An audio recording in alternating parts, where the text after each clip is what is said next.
Item Number SCP-1001. Object Class Euclid. Special Containment Procedures.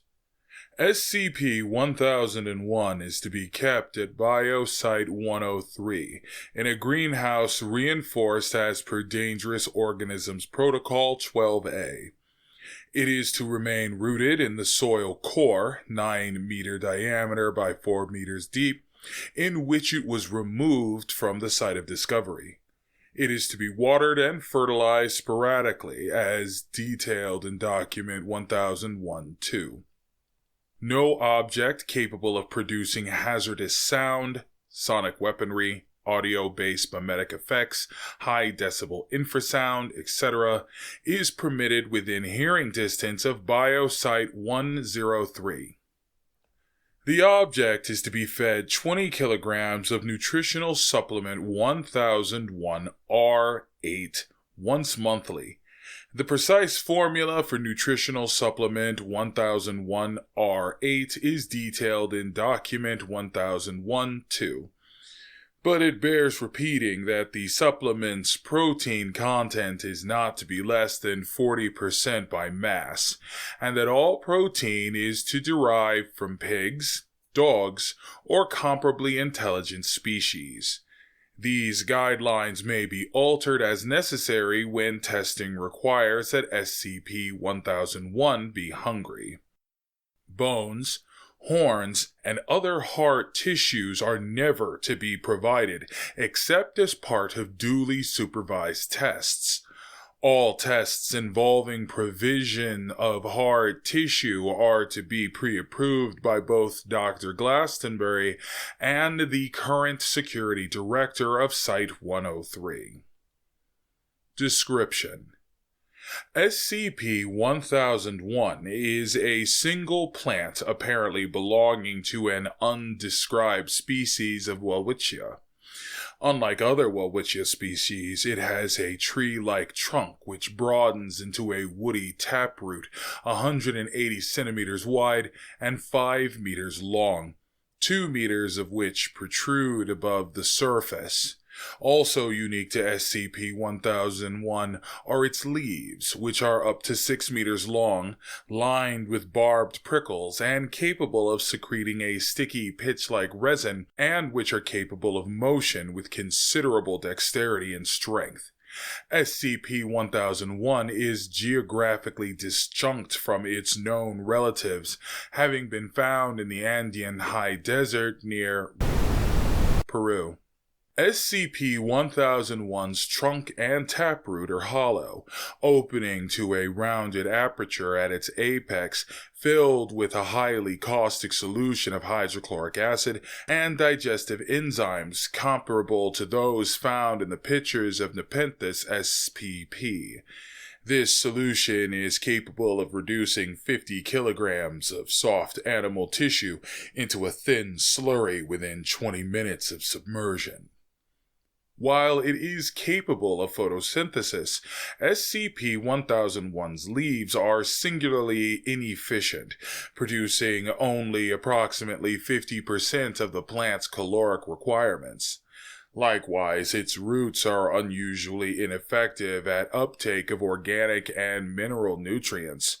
To mitigate this deficiency, SCP-1001 is an obligate carnivore. It uses its prehensile leaves to capture passing prey and pull it into the central cavity, where it is digested. SCP-1001's intelligence is highly debatable. Its basic hunting tactics resemble those of Paralictus SPP, flounders. It buries its longest leaves in the sand and waits for a sufficiently large animal, at least 40 kilograms, to pass by, whereupon it emerges suddenly and captures the passing prey. When this tactic does not produce results sufficiently quickly, however, SCP-1001 resorts to sophisticated audio mimicry. It is capable of reproducing literally any sound it has ever been exposed to, as well as recombining known sounds into novel phrases. It has been observed using the latter capacity to lure human prey, speaking in the voices of other humans known to the prey subject. Its means of sound production are unknown. Also, interesting are SCP-1001's prey preferences. It prefers to consume intelligent animals, especially those capable of tool use or of building artificial structures. Humans are always its preferred prey, but in their absence it has accepted primates, dogs, parrots, pigs, beavers, ants, and nest-building birds. Note that many of these species fall well below its usual size threshold, some to such a degree that capturing and digesting them produces a net energy loss. Its method of detecting intelligence is unknown, but apparently not based on experience, as it has attacked squid and small dolphins with eagerness comparable to its attacks on humans and Andean monkeys. SCP-1001 is incapable of digesting hard tissue completely. The bones of its prey are gradually excreted through channels near the top edges of the caldo. Once excreted, these bones are invariably picked up with one of the object's leaves and moved to a location on or beneath the soil surface surrounding SCP-1001. The object arranges the bones in complex patterns which are demonstrably useless for water capture and, being primarily subterranean, do not aid in attracting prey. Their resemblance to the Nazca and the devotional mandalas of SCP have led Dr. Glastonbury to hypothesize that they may be representational or even anomalous effects. At the time of its discovery by the SCP Foundation in SCP-1001 was located at the center of a roughly circular bone pattern 18 meters in diameter and 8 meters deep. 7% of which was composed of human bone. Nearby native tribes professed religious fear of the object and were providing it with regular human sacrifices.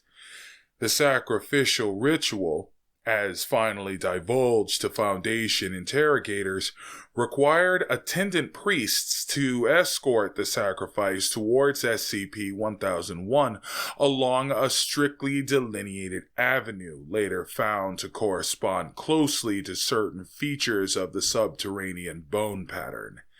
Deviations from the pattern were said to be punished by capture and consumption of the attendants as well as the sacrifice, but a successful ritual resulted in only one person being taken.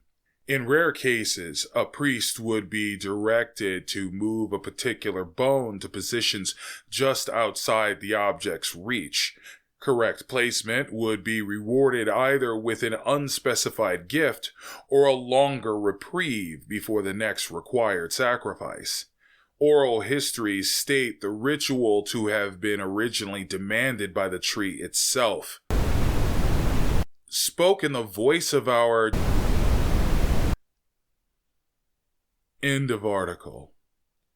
If you enjoyed this SCP reading, don't forget to like, comment, and subscribe, and to give other suggestions of things you'd like to hear me read.